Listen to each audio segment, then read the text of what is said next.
네, 우리 시장 FMC 결과와 LG 에너지 솔루션, 빅 이벤트들이 동시에 영향을 준 하루였습니다. 연준은 3월 금리 인상을 시사한 가운데 시장에서 기대했던 파월풋은 부재했습니다. 오늘 시장 상황 증권부 문영민 기자와 함께 점검해 보겠습니다. 예, 문 기자, 오늘 우리 코스피 시장 2,700선을 결국 깨고 내려갔습니다. 네, 맞습니다. 오늘 우리 증시는 부진한 흐름을 이어갔는데요. 이 코스피 지수는 전 거래일보다 0.5% 오른 2,722선의 장을 열었지만 이 개장 직후부터 하락폭을 키우더니 장 초반 2,700선이 무너졌고요. 결국 장 마감까지 하락세를 회복하지 못하고 3.5% 내린 2,614선의 장을 끝냈습니다. 5거래일째 하락세인데요. 종가 기준으로는 2020년 11월 30일 이후 가장 낮은 수준입니다. 코스닥도 2020년 11월 중순 이후 1년 2개월 만에 처음으로 850선을 다시 내줬습니다. 코스닥 지수는 전 거래일보다 3.73% 하락한 849.23의 장을 끝내며 코스피와 마찬가지로 5거래일 연속 하락세를 기록하고 있습니다. 예, 코스피 시장 같은 경우는 이번 주에만 종가 기준 7% 넘게 거의 8% 가까운 하락세를 보이는 모습인데 외국인 수급이 본격적으로 빠져나가면서 이 하락폭이 더 깊어졌습니다. 문 기자, 오늘만 하더라도 이 매도세가 거세지 않았습니까? 네, 맞습니다. 코스피에서는 우선 순매도 규모 먼저 살펴보자면 이 기관이 1조 8천억 원을 순매수하면서 이 지수 방어에 나섰지만 외국인과 개인은 각각 1조 6천억 원, 또 개인은 1,727억 원을 순매도하면서 하락폭을 키웠습니다. 코스닥 역시 외국인 투자자가 좀 매도세가 컸는데요. 규모는 3,600억 원대로 집계됐습니다. 결국 오늘 양지수 모두 외국인 투자자의 순매도세로 하락하는 모습이었습니다. 특히 코스피 시장에서 외국인은 6거래일 연속 매도세를 유지하고 있는데요. 지난 20일부터 6거래일 동안 외국인이 순매도한 금액은 모두 3조 2천억 원이 넘습니다. 네, 우리 시장 정말 힘겨운 1월을 보내고 있습니다. 사실 이번 FMC가 중요했던 게 더 매파적인 결정이 나오냐 이 여부였습니다. 파월 의장이 시장을 달래진 않았다고 해도 결과는 그래도 어느 정도 시장에서 우리가 예상했던 범주 안에서 좀 발표가 된 것 같다는 생각이 드는데 우리 시장의 글로벌 증시 대비 낙폭이 유난히 큽니다. 다른 요인들이 같이 적용이 된 걸까요? 오늘 우리 증시가 유난히 흔들렸던 이유는 코로나19 확진자가 1만 명대를 넘어서는 등 확산세가 커지고 있는 것도 한몫을 했고요. 네. 뿐만 아니라 지정학적 리스크가 좀 큰 요인이 됐습니다. 오늘 오전 8시쯤 북한이 동해상으로 단거리 탄도미사일 2발을 발사했는데요. 2주 새 6번을 발사했습니다.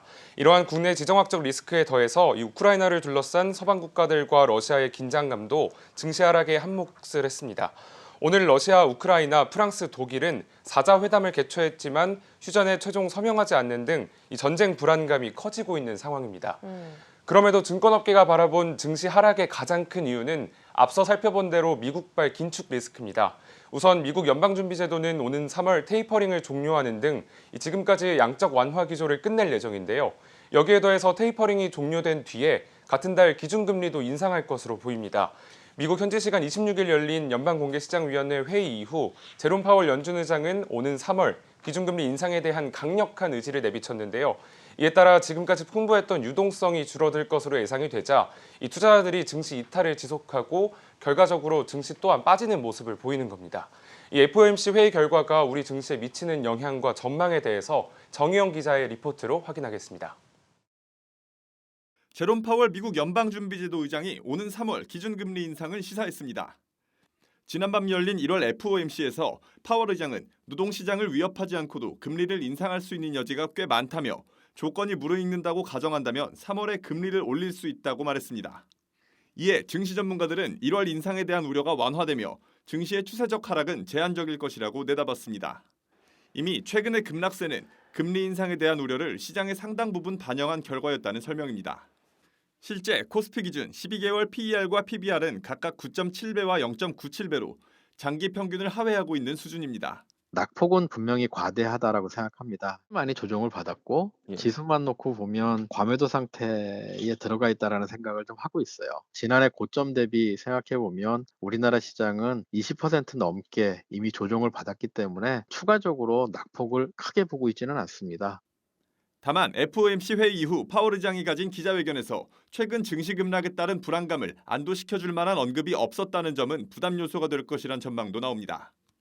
변준호 흥국증권연구원은 이번 FOMC에서 1월 깜짝 금리 인상과 같은 파격적인 결과가 나오지 않았다는 점은 안도할 요인이라면서도 하지만 시장을 달래려는 의지도 표출되지 않아 불확실성이 해소됐다고 보기에도 애매하다고 분석했습니다. FOMC뿐 아니라 향후 국내 증시는 줄지어 예정된 지난해 4분기 기업 실적 발표와 국제유가 향방이 주요 변수가 될 것이란 분석입니다. 국내 212개 상장사의 4분기 영업이익 전망치는 49조 6,690억 원으로 한 달 전 추정치 대비 6%가량 하향 조정된 만큼 실제 발표되는 기업들의 실적이 컨센서스를 하회할 수 있다는 점이 우려스러운 대목입니다. 또 우크라이나 사태로 인해 최근 국제유가가 배럴당 90달러에 육박할 만큼 치솟고 있는 점도 부담 요소로 꼽힙니다. 유가는 한국 기업들 입장에서 봤을 때는 비용이고요. 지금 당장 수출이나 성장률이 더 높아지진 않는데 유가가 90일 때 좀 육박하고 있는 상황이니까 기업들 이익 마진이 좀 줄어들 수 있는 가능성 이런 것들이 좀 남아 있는 것 같습니다. 실적에 반영되는 건 아마 2분기, 3분기부터일 것 같고요. 시장은 좀 더 일찍 반영할 가능성이 좀 높지 않나 싶습니다. 결국 증시 추가 하락은 제한적이지만 여러 불확실한 변수들로 뚜렷한 반등을 기대하기도 힘든 만큼 낙폭 과대주 가운데 이익 기대가 충족될 만한 업종과 기업을 위주로 보수적인 접근이 유효하다는 조언입니다. 한국경제TV 정희영입니다. 네, 증시 추가 하락은 제한적이겠지만 아직 정책적 불확실성이 해소된 건 아닌 만큼 조심스럽게 시장에 접근을 해야 할 것 같습니다. 자, 그리고 오늘 LG 에너지솔루션 상장도 우리 시장 영향이 컸습니다. 수급이 정말 무섭게 쏠리는 가운데서 오늘 코스피 외국인 매도세 물량 절반 넘게가 LG 에너지솔루션에서 나오지 않았습니까? 네, 맞습니다. 오늘 주식시장 개장 10분 만에 LG 에너지솔루션의 거래 대금은 2조 원에 달했는데요. 이 코스피 전체 거래 대금이 2조 6천억 원대인 것을 감안하면 LG 에너지솔루션에만 코스피 거래 대금의 80% 이상이 몰린 겁니다. 증권업계는 이러한 LG 에너지솔루션의 상장이 우리 증시 하락에 적지 않은 영향을 미쳤다고 분석을 했습니다. 예. 특히 외국인은 개장 30분 만에 LG 에너지솔루션을 5,800억 원 정도 매도를 했는데요. 이에 LG 에너지솔루션 주가뿐만 아니라 코스피 시장 전체 수급 변동성을 부추기는 등 하락세에 사실상 큰 영향을 미쳤다는 평가입니다. 그렇습니다. 어쨌든 LG 에너지솔루션 외국인이 파는 물량을 지금 기관들이 받아가는 이런 형국이긴 했는데 물론 공모가 대비 상승세는 유지했다고 하지만 주가는 결국 급락 마감을 했죠. 맞습니다. 오늘 코스피 시장에 상장한 LG 에너지솔루션의 주가는 50만 5천 원으로 장을 끝냈습니다. 따상에는 실패를 했습니다. 예. 공모가가 30만 원이었지 않습니까? 시초가는 공모가보다 2배에 약간 못 미치는 59만 7천 원에 형성이 됐는데요. 하지만 개장 직후 하락폭을 좀 키우더니 시초가보다 24%가량 내린 45만 원에 거래되는 등 약세를 좀 보였습니다. 예. 하지만 장 마감까지 낙폭을 조금 회복하면서 이 시초가 대비 9만 2천 원 또 15.41% 하락한 50만 5천 원에 거래를 마친 겁니다. LG 에너지솔루션 상장이 결국 우리 주식시장 전체에 좀 수급 변동성을 키웠다는 평가가 있습니다. 지금 LG 에너지솔루션은 또 오늘 상장하자마자 시가총액 2위에 등극을 했는데 이 상황은 어떻습니까? 상장 첫날부터 코스피 시가총액 2위에 등극을 했는데요. 오늘 종가 기준으로 봤을 때 LG 에너지솔루션의 시가총액은 118조 원으로 집계가 됐습니다. 기존 2위였던 SK하이닉스의 시총 82조 6천억 원을 단숨에 뛰어넘은 겁니다. 예. LG그룹 시총도 종전에 120조 원대에서 이 LG 에너지솔루션 상장에 따라서 2배에 가까운 230조 원 안팎 수준으로 늘었는데요. 이에 따라 시총그룹 순위 2위 자리를 지켜왔던 SK그룹을 제쳤습니다. 일단 LG 에너지솔루션은 오늘 주가가 좀 크게 하락하면서 마감을 했기 때문에 청약을 하신 분들도 그렇고 오늘 신규로 진입하신 분들도 그렇고 앞으로의 이 대응 전략에 대해서 궁금해하십니다. 증권가에서는 향후 주가에 대해서 어떻게 전망하고 있습니까? 다소 낙관적인 시선과 비관적인 시선이 공존하고 있습니다. 메리츠증권은 목표 주가로 증권사 중에 가장 높은 61만 원을 제시했는데요. 아직 20% 안팎의 상승 여력이 남았다는 평가입니다.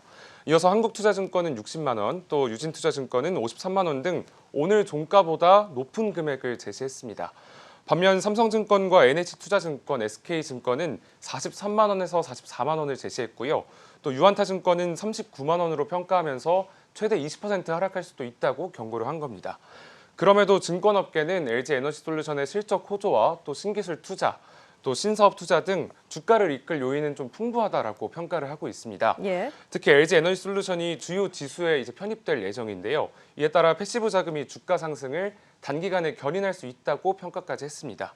다음 달 9일부터 이 각종 2차전지 테마 지수와 MSCI 지수에 편입이 될 예정이고요. 그리고 오는 3월에는 코스피 200 지수 등 이 국내외 주요 지수에 편입이 됩니다. 증권업계는 이에 따라 LG에너지솔루션 패시브 자금으로 약 1조 2,600억 원이 유입될 것이라고 전망하면서 이 기간에 추가적인 주가 상승 사이클이 나올 수 있다고 분석했습니다. 네, 지금 살펴봤지만 목표 주가 차이가 큽니다. 평균값이 49만 원이라는 점 유념을 하시고 투자를 하셔야겠습니다. 자, 그럼 마지막으로 최근 변동성 장세 너무나 길게 이어지고 있습니다. 투자자들 어떻게 대처해야 좋을까요? 네, 우선 앞서 설명한 대로 이 국내와 국외에 있는 주요 증시 변수들을 살펴볼 필요가 있습니다. 네. 국내 변수로는 계속 설명을 드렸지만 북한 미사일 발사 등 이 지정학적 문제가 계속 커지고 있고요. LG에너지솔루션 상장으로 인한 수급 변동성도 당분간은 확대될 것으로 보입니다. 해외 변수로는 3월부터 본격적으로 이뤄질 미국발 긴축 리스크와 또 러시아, 우크라이나 등 이 전쟁 분위기가 고조되고 있는 점을 확인할 필요가 있겠습니다. 예. 증권업계는 이러한 국내의 변수들로 인해서 당분간은 하락 또는 횡보 장세가 이어질 것이라고 전망을 했지만 이 개별 종목 장세가 또 펼쳐질 수 있다고 조언을 했습니다. 따라서 곧이어 발표되는 이 실적들을 좀 참고를 해서 펀더멘탈이 풍부하고 또 어닝 서프라이즈를 기록하는 등 이 실적이 좋은 기업들 위주로 좀 살펴보시면 좋을 것 같습니다. 네, 어려운 시장입니다. 지금 증권가에서는 LG에너지솔루션 주요 지수 조기 편입에 따른 패시브 자금 유입에 대해서 또 기대감을 가지고 있는 모습이긴 한데 글로벌 증시 상황은 또 경계심이 가득합니다. 다각도의 분석 참고하셔야겠습니다. 증권부 문영민 기자와 함께했습니다. 감사합니다. 잘 들었습니다.